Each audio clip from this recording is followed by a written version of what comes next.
Hey guys, welcome to the channel. Apple launched a few products yesterday in their spring event, and this video is everything you need to know about them. To start with, some benefits added to the Apple Card.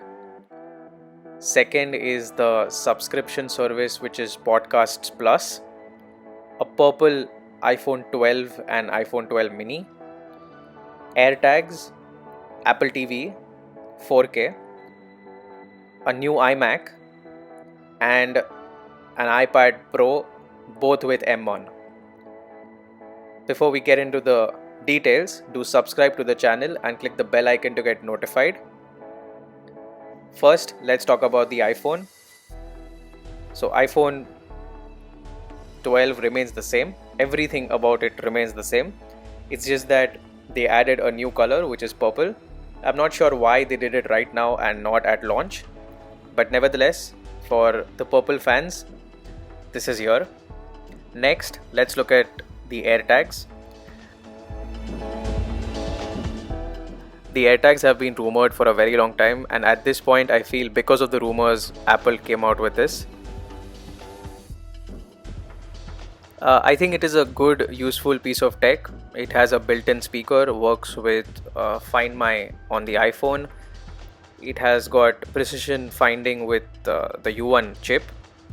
I think it fits really well in the Apple ecosystem with all these accessories combined, and I'm glad that Apple gave it a replaceable battery, which is very unlike Apple, but good piece of tech.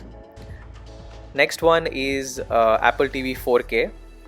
Couple of updates here, including the remote. So Apple has come out with this app which basically measures and balances the color of the TV only when the Apple TV 4K is plugged in. If you plug in something else, the color balance has to be done again. It is equipped with the A12 Bionic. It has got a new remote, so new design, something like what we saw on the earlier generation iPods. With that, it has new AirPlay, and you can also connect your AirPods for personalized or private listening, as they call it. But that's all for the Apple TV. Now let's talk about the iMacs. Now the iMacs are in 7 different colors. I really like the new design. According to me, the iMacs really needed a good refresh. Now this is the baseline iMac lineup which we are talking about, not the expensive one, and definitely a good change. So it has the new M1 chipset now.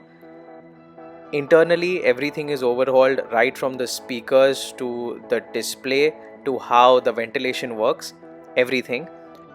It also supports iOS and iPad OS apps on the Mac, which is really good. The keyboard has also had a few changes, right from the keys to having a Touch ID on the keyboard with Secure Enclave, and this is important because you're transferring fingerprint data wirelessly. Now let's look at it in one frame. So the new display is a 4.5K Retina display, M1 chip as I already said, new speaker sound system. With all these new things, it also has new mics, a better camera, and an overall better iMac experience.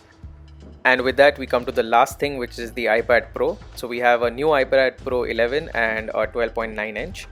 Both come with Apple's M1 chip with 8 or 16 GB of RAM, going to 2 terabytes of storage. And according to me, another step closer to becoming a sole computer. It has the new 12 megapixel ultra wide camera, and Apple does not use this as an ultra wide camera. It pans, so it calls it the center stage function, and it basically pans the camera in a video call, and I'm sure it only works with FaceTime. It has a new display taken from the Pro XDR display, so they call it Liquid Retina XDR display. It only is for the bigger iPad, comes at 12.9 inches and goes to a peak brightness of 1600 nits. Apart from that, it has 5G and it comes with Thunderbolt, which according to me is very useful. So you can connect it to a display with the iPad as the CPU and a keyboard as well as a display, so which is really good according to me. Apart from that, I don't see many improvements to the iPad except one major one, which is the M1. I would love to hear your thoughts in the comment section below. And as usual, thanks for watching.